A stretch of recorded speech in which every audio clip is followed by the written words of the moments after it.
बात कर रहे हैं अध्यात्म के क्षेत्र में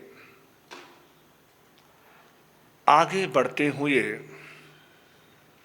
जो 4 रुकावटें बाधक बनती हैं, 4 चीजें जो हमें आगे बढ़ने से रोकती हैं, इन्हें अध्यात्म दोष भी कहा गया है, आत्मिक दोष भी कहा गया है। जब तक इन दोषों से निर्दोष नहीं होते, विशुद्ध नहीं होते, तब तक आत्म कल्याण का मार्ग प्रशस्त नहीं होता।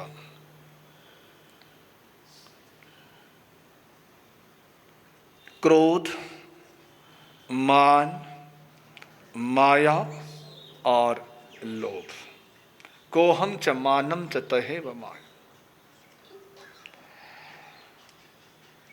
क्रोध, मान, माया और लोभ,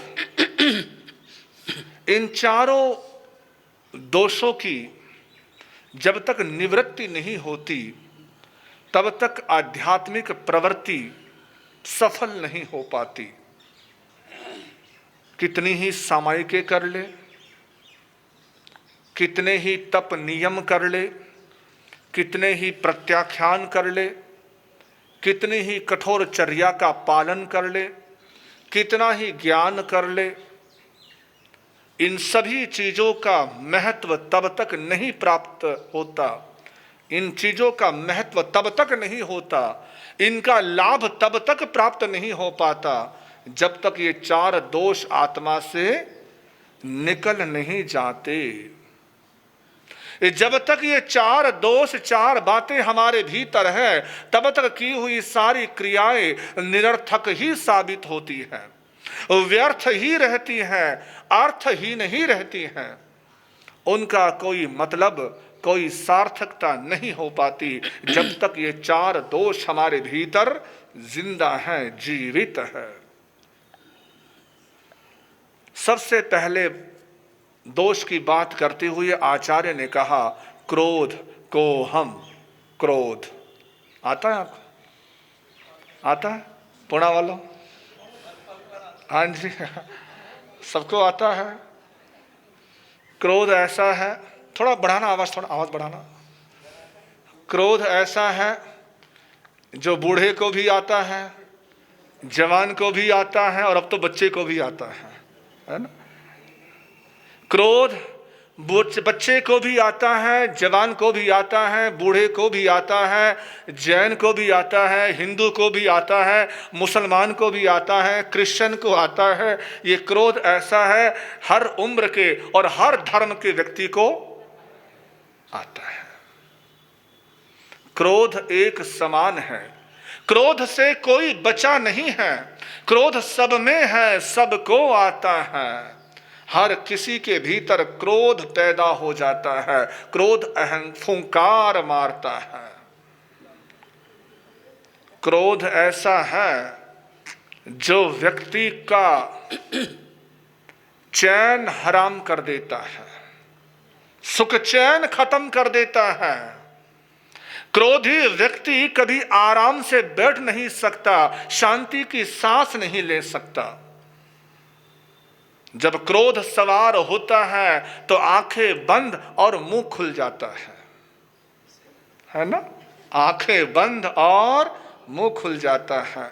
आंखें बंद होने से तात्पर्य है कि सामने कौन है, क्या है, किस लिए है, कुछ भी दिखता नहीं। केवल उस समय जिह्वा लप लप करती रहती है, जिह्वा बोलती चली जाती है। आंखें बंद होती है तो जिह्वा के पास तो आंखें हैं नहीं कि क्या बोलना, कैसा बोलना, किसके आगे कैसे बोलना चाहिए, नहीं बोलना चाहिए, इस बात का फिर भान नहीं रहता, ज्ञान नहीं रहता। काम क्रोध मद लोभ में जब लग मन में आग, तब लो पंडित मूर्खा, दोनों एक समान कबीरा, दोनों एक समान। जब क्रोध सवार होता है तो उस क्षण में क्रोध और मूर्ख व्यक्ति में कोई, पंडित और मूर्ख व्यक्ति में कोई अंतर,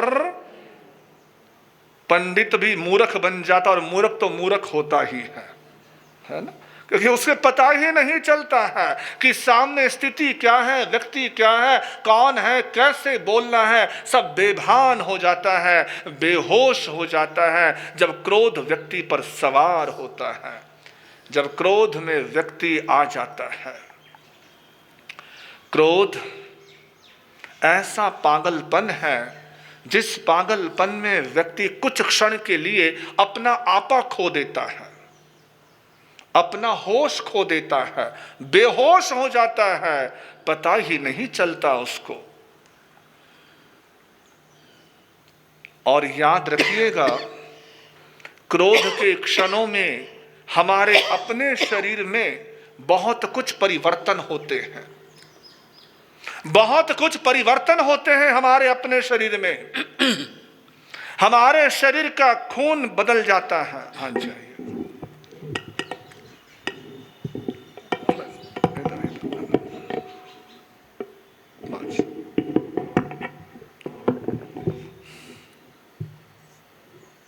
इधर हाँ जी, बोलिए भगवान महावीर स्वामी की। तो क्रोध के क्षणों में हमारा खून खून नहीं रह जाता, बल्कि खून में जहर घुल जाया करता है, जहर हो जाता है। इसलिए डॉक्टर, मेडिकल साइंस वाले माताओं से कहते हैं, जिन माताओं के छोटे बच्चे हैं, जो माताओं का दूध पीते हैं, उन माताओं से डॉक्टर कहा करते हैं कि अपने बच्चे को कभी गुस्से में, झगड़े में दूध मत पिलाना। ऐसी घटनाएं सामने आई हैं कि जब पति पत्नी का झगड़ा हुआ और बच्चा रोने लगा, छोटा बच्चा भूख के मारे जब उसको सताने लगी और वो रोने लगा, तो उसको माँ ने उठाया, छाती से चिपकाया, दूध पिलाया, और जैसे ही उसे नीचे रखा, कुछ ही देर में वो बच्चा नीला पड़ गया और प्राणांत हो गया, प्राण पखीर उड़ गए।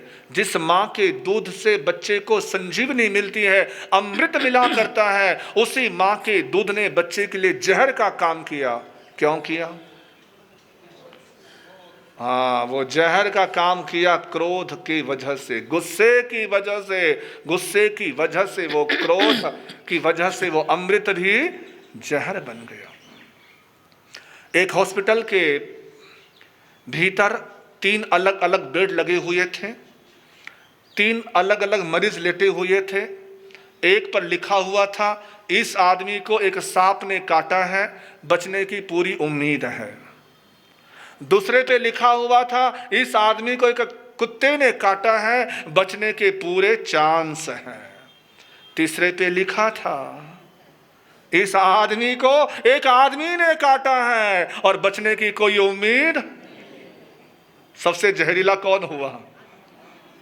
कुत्ता, सांप नहीं, बल्कि सबसे जहरीला तो आदमी है। आदमी जब उसका क्रोध उस पर सवार होता है तो वो सांप से भी ज्यादा भयंकर है, कुत्ते से भी ज्यादा खतरनाक उसका अपना शरीर बन जाया करता है। इसलिए मनीषी कहते हैं, कवि कहते हैं, गुस्से से तन दुर्बल बनता, लोही विस्मय हो जाता। गुस्से से तन दुर्बल बनता, विस्मय हो जाता। तेज चला जाता, आँखों का ज्ञान रहित मन बन जाता।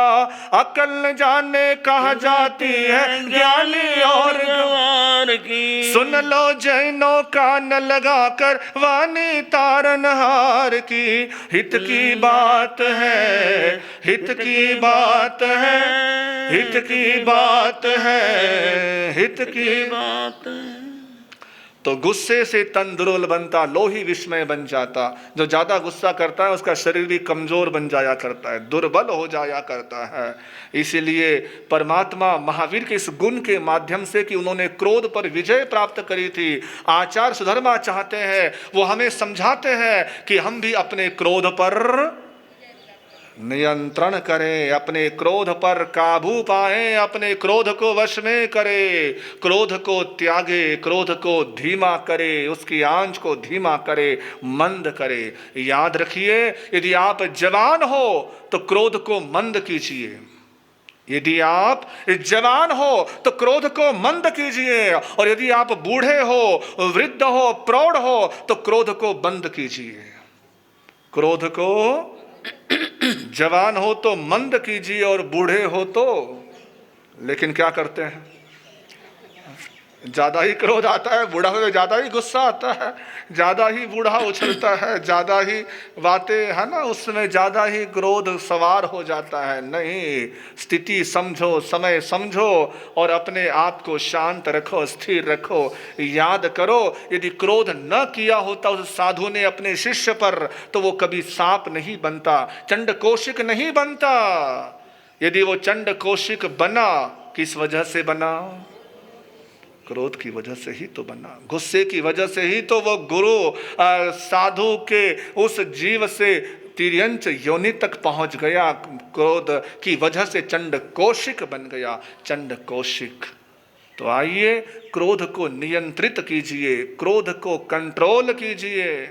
क्रोध को नियंत्रित करना और क्या उपाय, बहुत कुछ उसकी चीजें हैं, क्योंकि स्वतंत्र विषय है एक क्रोध का, उस पर हम ज्यादा अभी बात नहीं करेंगे, क्योंकि हमें कई सारी चीज़ों को लेना है, चीज़ों को आगे बढ़ना है। तो इसलिए केवल एक बात कहूँगा कि जिस चीज़ पर हमें क्रोध आता है, हमें केवल उसी चीज़ तक सीमित रहना है, तो हमारा क्रोध कंट्रोल में आएगा। जैसे कि एग्जाम्पल के तौर पर, आप घर में बैठे हैं, आपने चाय मंगवाई है, चाय आपने पी है, अब चाय में आपको लगा कि आज चाय में चीनी कम है, तो आपने अपनी घरवाली को कहा कि आज चाय में चीनी कम है। आपने गुस्से में कह दिया, थोड़ा कड़क होकर बोल दिया कि तुझे पता चलता नहीं है कि चाय ऐसी बनाई जाती है, ऐसी चाय बनती है और इसमें चीनी नहीं है, बस इतना ही रहो, इससे आगे मत बढ़ो। आप क्या करते हो? क्या करते हो?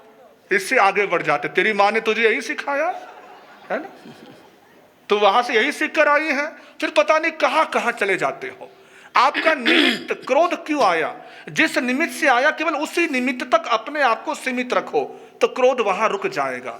लेकिन ऐसा नहीं होता है, हम निमित्त को छोड़ देते और पता नहीं कहां से कहां पहुंच जाते हैं।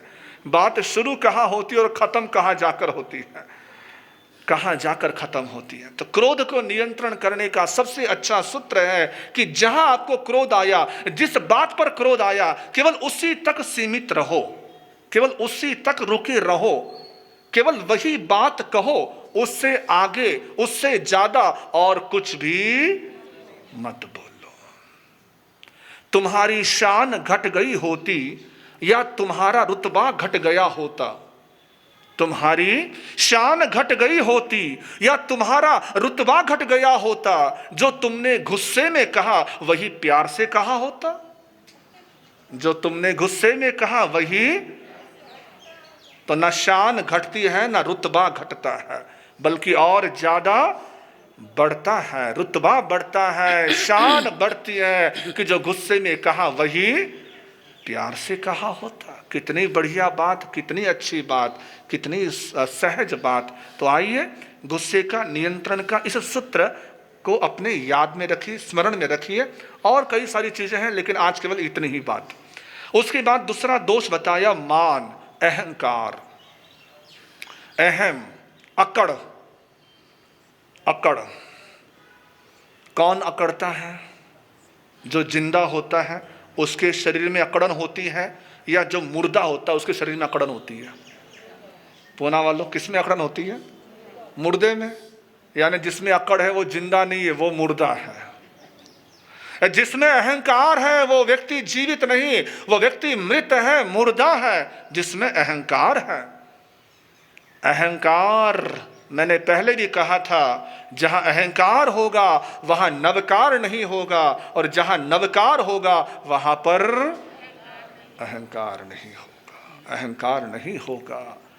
और यदि किसी से कुछ पाना है, आशीर्वाद लेना है, किसी को अपना बनाना है, तो अहंकार से संभव नहीं है। अपना तो आप प्रेम से बोलकर ही बना सकते हो, विनम्रता से बोलकर ही सामने वाले को अपना बना सकते हो। अकड़ से कभी संबंध मधुर नहीं बनते, बल्कि अकड़ से संबंध और टूटते हैं, बिखरते हैं। अकड़ने से संबंध खराब ही होते हैं। याद रखिए, जीवन को नरक बनाने वाली दो ही चीजें हैं, घर को नरक बनाने वाली दो ही चीजें हैं, और एक है अहम और दूसरा है वहम। अहम और वहम, बहम, वहम, शंका, संदेह, अहम और वहम। यदि इन दोनों पर काबू पाले तो घर कभी नरक नहीं बनेगा, घर स्वर्ग बनेगा। और परमात्मा महावीर ने तो अहंकार की बड़ी सूक्ष्म व्याख्या करी, बड़ी गहन व्याख्या करी कि किसी को जाति का अहंकार होता है, किसी को कुल का अहंकार होता है, किसी को रूप का अहंकार होता है, किसी को बल का अहंकार होता है, किसी को ऐश्वर्य का अहंकार होता है, किसी को ज्ञान का अहंकार होता है, और किसी को तप का अहंकार होता है। कितने भेद बताए भगवान ने? 8 भेद। और शास्त्रों में अहम को नाम दिया है मद। 8 प्रकार के मद, और मद से ही मदिरा शब्द बना है। मद से मदिरा, मदिरा यानी, समझ गए? बड़े समझदार आप तो, लेकिन आप तो बचे हुए हो, आप तो बड़े अच्छे लोग हैं। तो मदिरा यानी शराब, मद यानी अहंकार। विद्वान कहते हैं कि मदिरा से भी ज्यादा खतरनाक नशा है मद का।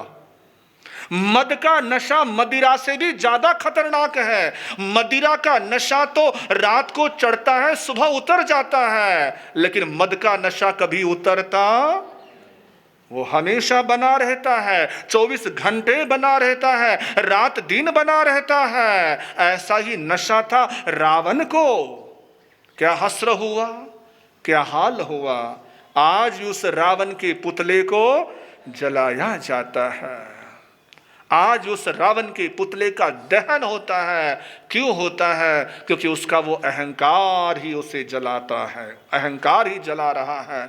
मैंने कहा था ना एक दिन कि राम से कहा था कि आपने रावण को मारा, कमाल है आपने रावण को मार दिया। तो राम ने कहा था कि मैंने रावण को नहीं मारा, बल्कि रावण को मैंने मारा। समझ गए थे ना? मैंने नहीं मारा, बल्कि मैंने मारा, उसके अपने मैंने मारा। और आप जानते मैं कौन करता है?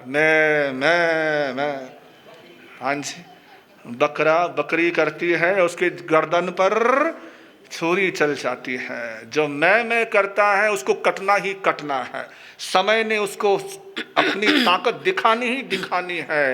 एक एक से एक एक को बढ़कर बना दिया, एक एक से एक एक को बढ़कर बना दिया। किसी को दारा तो किसी को सिकंदर बना दिया, किसी को दारा तो किसी को सिकंदर बना दिया। गर सिकंदर का यहाँ पर रह गया, गर सिकंदर का यहाँ पर रह गया, मरते दम लुकमान भी यूं कह गया, मरते दम लुकमान भी यूं कह गया।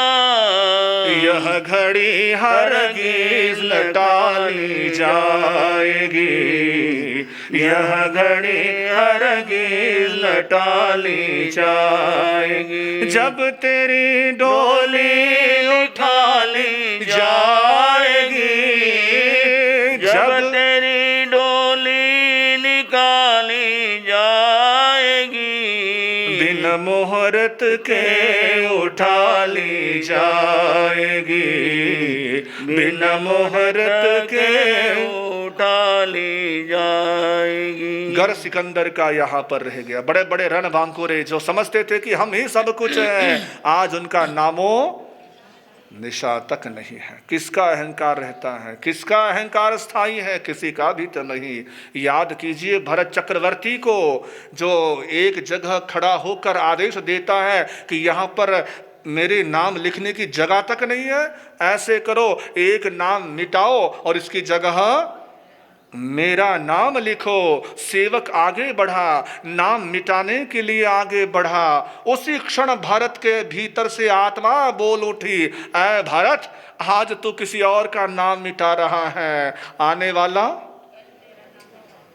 तेरा नाम मिटाएगा। यहाँ किसका नाम स्थायी है? तेरे से पहले असंख्य चक्रवर्ती यहाँ पर हो चुके हैं और भविष्य में होने वाले हैं। यहाँ नाम किसी का स्थायी नहीं है। ये व्यर्थ अहंकार है। ऋषभकुट पर्वत पर नाम लिखते हैं चक्रवर्ती, और वहां ये भरत की आत्मा पुकार उठी और भरत ने रोक दिया कि नहीं, मुझे अपना नाम नहीं लिखवाना, नहीं लिखवाना, क्योंकि नाम किसी का स्थायी नहीं है। कोई चिरजीवी नहीं है। बड़े बड़े महापुरुषों का नाम भी व्यक्ति याद नहीं रखता है, तो हम तो कुछ भी नहीं है, कुछ भी नहीं है। हम मामूली ही नहीं बल्कि किस खेत की मूली है, मूली नहीं, मामूली भी नहीं है। हम तो कुछ भी नहीं है। व्यर्थ हम अहंकार पालते हैं, व्यर्थ हम अकड़ में रहते हैं कि मैं ज्ञानी, मैं विद्वान, मैं धनी, मैं मानी, मैं बलशाली, मैं रूपवान। कुछ भी नहीं, कुछ भी नहीं। आओ इस अहंकार से बचो। उसके बाद तीसरा दोष कहा, माया। माया, माया यानी कपट, छल, दिखना कुछ और होना कुछ। मुंह में राम, बगल में छुरी, हाथ में माला, दिल है काला। है ना?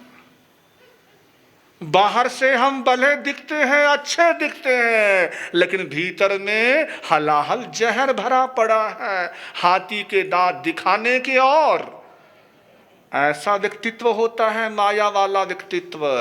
परमात्मा कहते हैं माया का व्यक्तित्व जो होता है वो तिर्यंच योनि की गति प्राप्त करता है। माया तैर योग्यनस्य, यानी माया करने वाला तिर्यंच योनि में जाता है। उसे तिर्यंच पशु बनना पड़ता है जो अपने जीवन में छल करता है, कपट करता है। याद रखो, कभी छल और कपट नहीं करना। निष्कपट रहो, छल से रहित रहो। खासकर जो अपने हैं, अपनों से तो कभी कपट मत करो, मत करो। याद करो, कपट किया था अपनों से। 6 मुनि थे, एक मुनि ने कपट किया था। भले वो कपट गलत नहीं था, अच्छा था, सद प्रयास था, सद कोशिश थी, तपस्या के लिए ही उन्होंने उपक्रम किया था, लेकिन कपट तो कपट ही है। महावीर ने कपट को कपट ही माना है। चाहे तुमने अच्छे के लिए किया, लेकिन है तो कपट ही ना। अपने मुनियों से छिपाया, अपने साथियों से छिपाया। साथी तो चाहते थे कि तब पालना करना, उसने भी कहा पालना करूंगा, लेकिन जैसे ही साथी पालने करने के लिए तत्पर हुए और उसने वो तपस्या कर ली, तप कर लिया, बेला कर लिया, तप अनुष्ठान कर लिया, परिणाम क्या हुआ?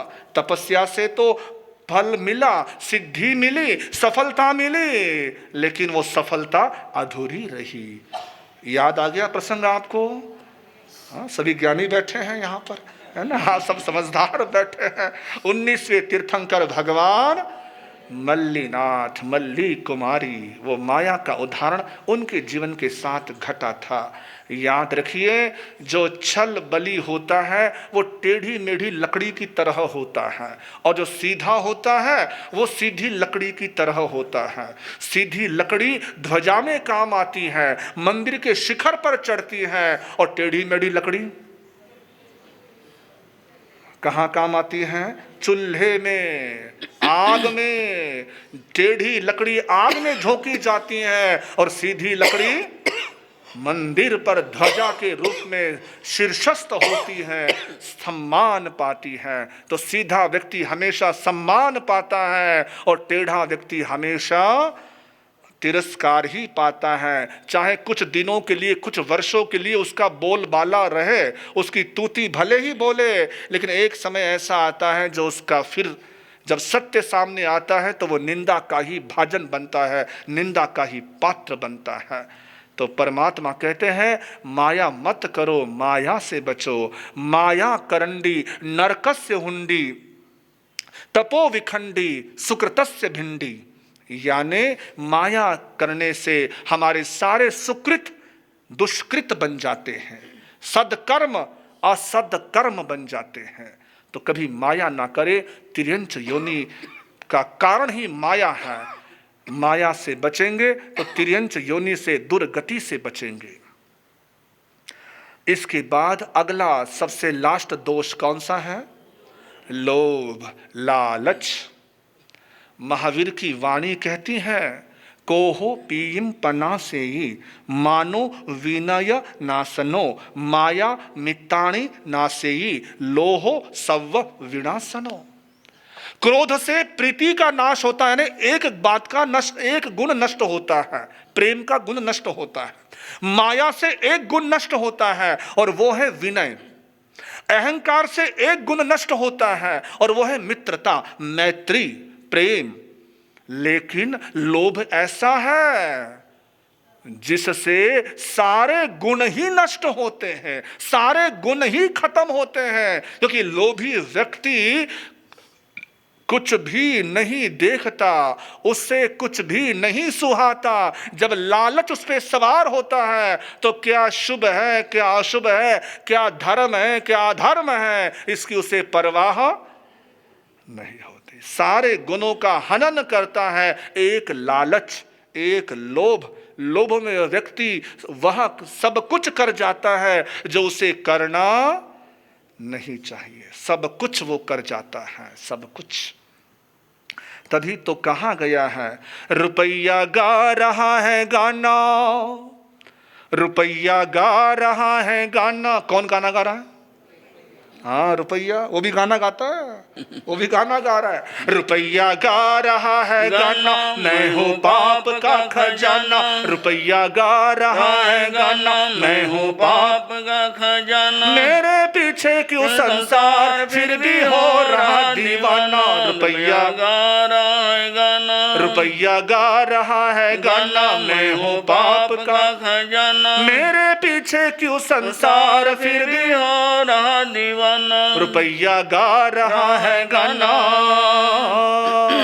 वैद्यों से मैं विष दिलवा कर रोगी को मरवाता, रोगी को मरवाता। न्यायाधीशों के दिल से मैं न्याय नीति भुलवाता, न्याय नीति भुलवाता। चाहे राजा हो या राना, चाहे राजा हो या राना, मैं तो मारता निशाना। मेरे पीछे क्यों संसार फिर भी हो रहा दीवाना। रुपया गा रहा है गाना।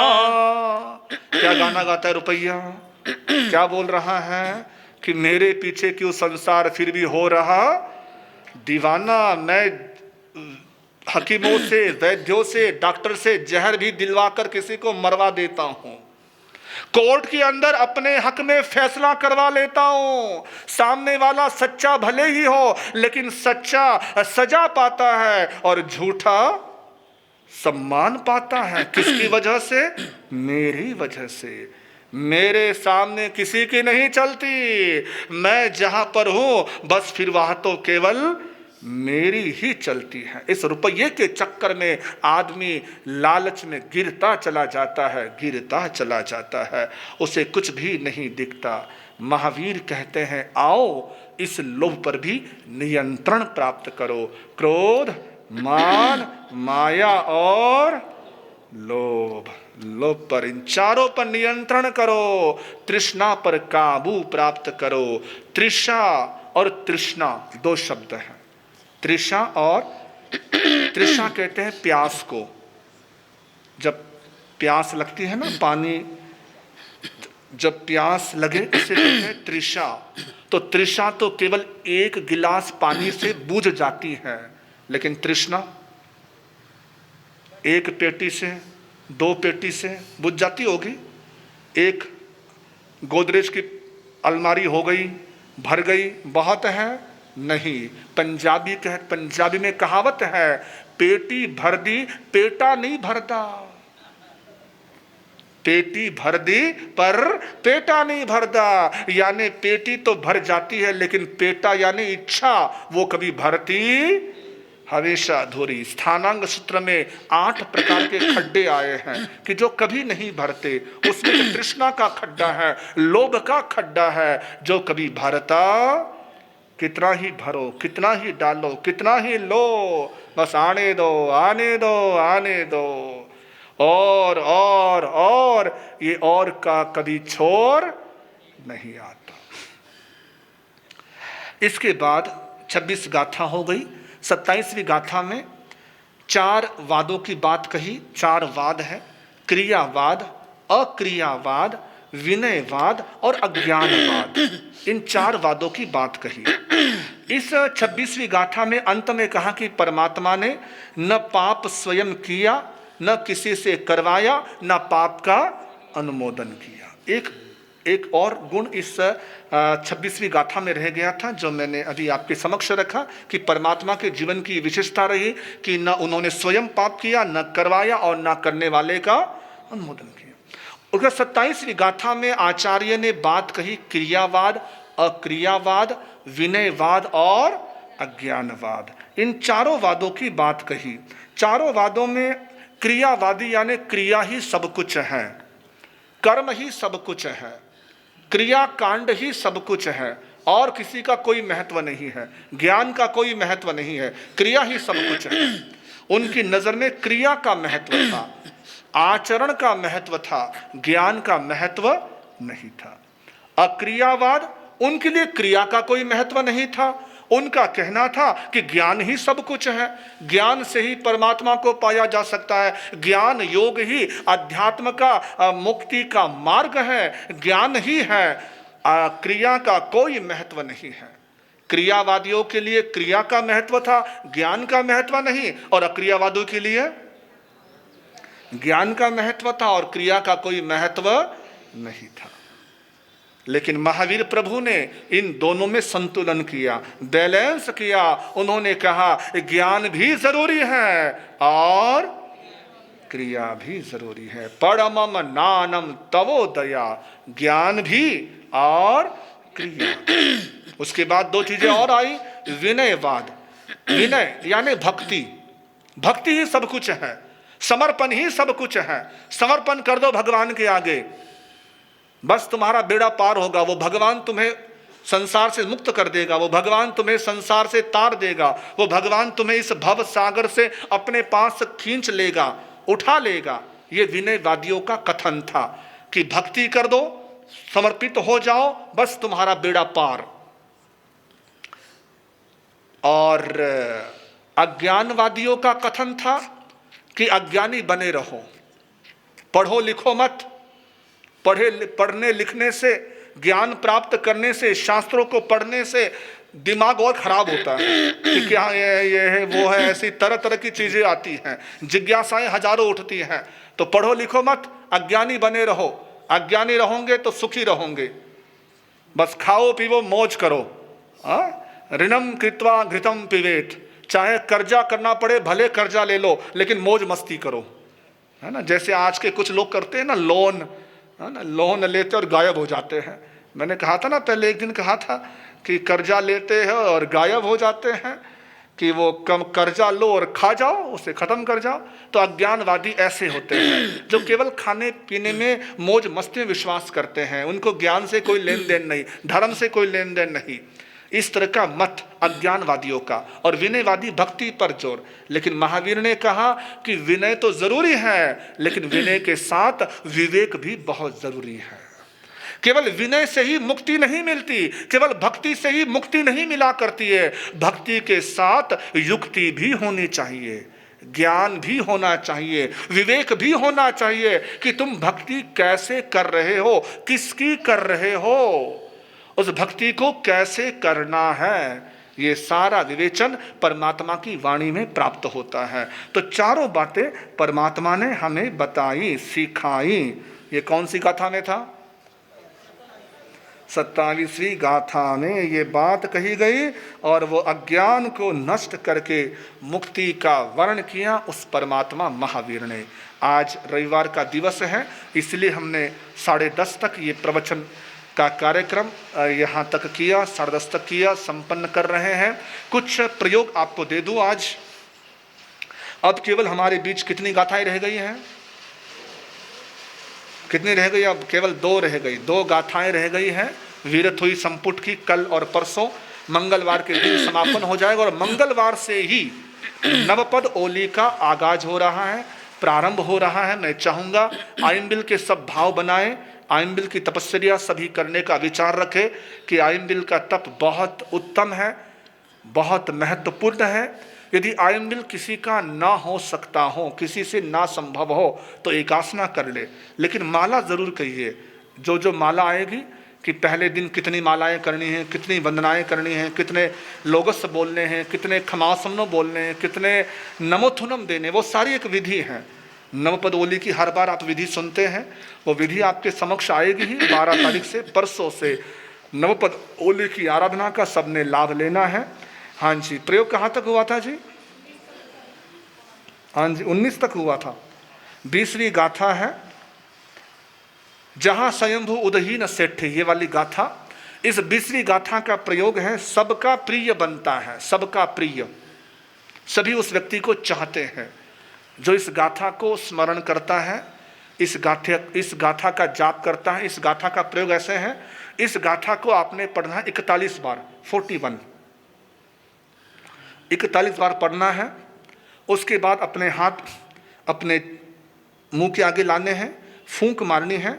उसके बाद उन हाथों का अपने पूरे चेहरे पे स्पर्श करना है, पूरे चेहरे पे घुमाना है, पूरे चेहरे पर। इस तरीके से 3 बार करना है, 3 बार फूंक मार के इस तरीके से 3 बार पूरे चेहरे पर अपने हाथों को घुमाना है। आप ऐसे करेंगे तो आप सबके प्रिय बनते हैं। कोई व्यक्ति है, कोई कहता है कि मेरी सासू से नहीं बनती है, सासू कहती बहू से नहीं बनती है, या देवर जेठानी की, या बाप बेटे की, या काका बाबा की, जो भी संबंध, जहाँ जहाँ लगता है संबंधों में कुछ कड़वाहट है और मिठास घोलनी है, वहाँ मधुरता लानी है, तो ऐसे आप प्रयोग कीजिए, बड़ा आपको लाभ मिल सकता है।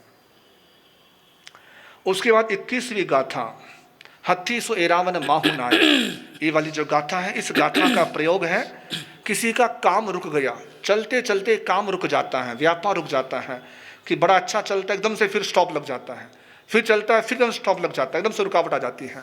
तो ऐसी जिसके दुकान में चीज़ होती हो, तो वो व्यापारी अपने दुकान में प्रतिदिन 27 बार दुकान में बैठकर, जो उसका ऑफिस है वहाँ बैठकर, जो उसकी गद्दी है, कुर्सी है, वहाँ बैठकर 27 बार इसका प्रतिदिन जाप करे इस गाथा का, तो उसको लाभ मिलेगा।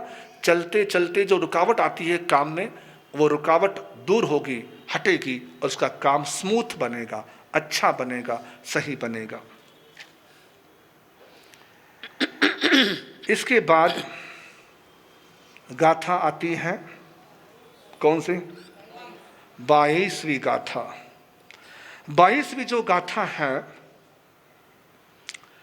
ये हमें बहुत अच्छा वरदान देती है। जो व्यक्ति कहते कि मेरी कोई सुनता नहीं है, मेरी कोई मानता नहीं है, जिसको ऐसी शिकायत है कि मेरे घर वाले सुनते नहीं हैं, घर वाले मानते नहीं हैं, मैं जो कहूँ उसके उलट ही करते हैं, तो उन लोगों के लिए ये गाथा बड़ी वरदान है, उनके लिए बड़ी अच्छी है। वो लोग इस मंत्र की, इस गाथा की 1 माला प्रतिदिन करें, देखिए अपने जीवन में परिणाम। कम से कम 6 महीने तो 1 माला प्रतिदिन इस गाथा की करें, तो उनकी लोग घर में सुनेंगे, बाहर वाले भी सुनेंगे, घर वाले भी सुनेंगे, सब सुनेंगे, यदि 1 माला प्रतिदिन करते हैं। बहुत कुछ भगवान की वाणी में है, हम रोज बोलते हैं ना, तांत्रिकम, तंत्र मंत्र युक्त, ये तंत्र है, मंत्र है, बहुत कुछ इस वीरथुई में है, बहुत कुछ है। तो लीजिए इन गाथाओं के प्रयोग 22 गाथा तक आपको बता दिए हैं। अन्य प्रयोग हम कल और परसों के दिनों में करेंगे। आज इतना ही। जय जिनेश जय जिनेश जय जिनेश देवा, जय जिनेश जय जिनेश जय जिनेश देवा। जिनवर की वाणी से मिले सुख मेवा, जिनवर की वाणी से मिले सुख मेवा। सत्संगी गंगा में गोते लगावो, सत्संगी गंगा में गोते लगाओ।